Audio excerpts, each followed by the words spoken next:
They say some houses don't just hold memories. They remember them, not in walls or objects, but in the air, the light, the silence between footsteps.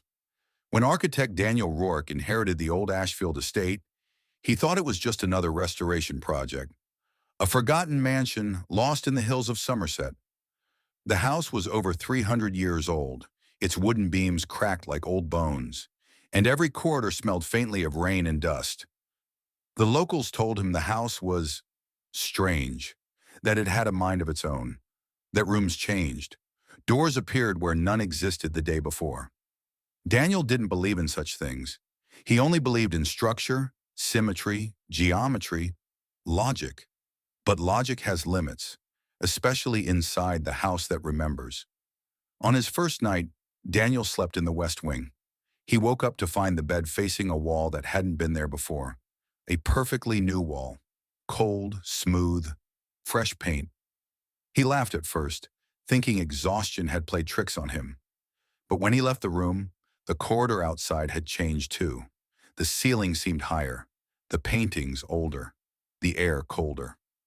Downstairs, a single candle burned in the main hall, even though he had blown it out the night before. On the second night, he heard footsteps above him, steady, measured, like someone pacing. But he was alone. He went upstairs and saw dust swirling under the moonlight. In that dust, for a moment, he saw shapes, faint silhouettes, people standing in places where no one stood. When he turned the corner, he found a locked door he didn't remember seeing. It was made of oak with a brass handle, cold to the touch. He tried to open it. No luck. Later that week, he found old blueprints of the mansion. The West Wing was never supposed to exist.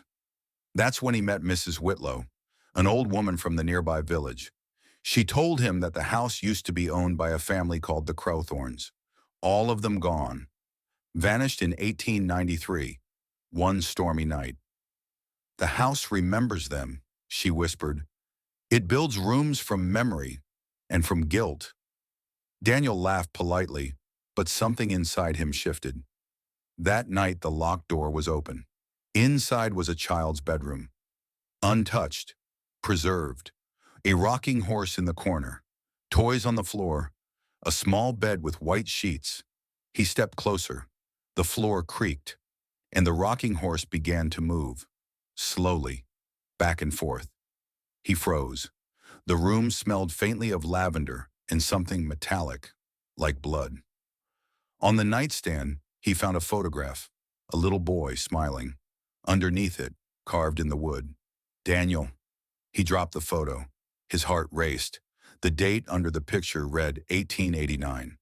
Over the next days, the house began to change faster. Rooms moved. Doors opened and closed by themselves. The garden outside grew wild, then dead, then green again. Every morning different. The house was remembering, rebuilding, piece by piece, memory by memory. In the mirror one morning, Daniel saw a reflection that wasn't his own. The same little boy from the photograph, standing right behind him, eyes hollow and calm. He turned. Nothing. But the air in the room whispered. A voice, faint, broken, said, "Welcome home." Daniel started to lose track of time. He would fall asleep in one room and wake up in another. His blueprints no longer matched what he saw. It was as if the house was editing itself. Then came the night of the storm. Thunder cracked through the hills. The lights flickered, and he heard footsteps again. Running this time. He followed them into the west corridor, where the locked door used to be. Now it was gone.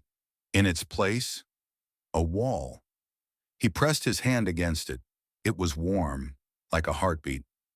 The wallpaper began to darken under his touch, forming outlines, faces, dozens of them, pressing from inside the wall, screaming without sound. Daniel stumbled back. The chandelier above him swung violently, and then he saw it, his own face among them. The house wasn't just remembering, it was reclaiming. He ran for the door, but the hallway stretched endlessly. Windows showed rooms instead of the outside. Every mirror reflected a different time, a different version of the house. He shouted for help, but the echo came back older, slower, like another version of his own voice trapped in the walls. In the final moment, he reached what looked like the front door. He pushed it open and stepped out into daylight. For a moment, everything was quiet. The birds were singing. The hills were green again. The house behind him stood still. He thought it was over. But as he walked toward his car, he stopped. His reflection in the window wasn't moving. Inside the car, a photo lay on the dashboard. A child smiling, carved name underneath. Daniel Rourke. Same photo, same boy, same date. 1889. The wind whispered through the open fields. Behind him, the front door of the mansion slowly creaked open, and the voice from the house said again, softly, patiently, as if repeating something it had said 1,000 times before. Welcome home. Some houses don't keep people. They become them.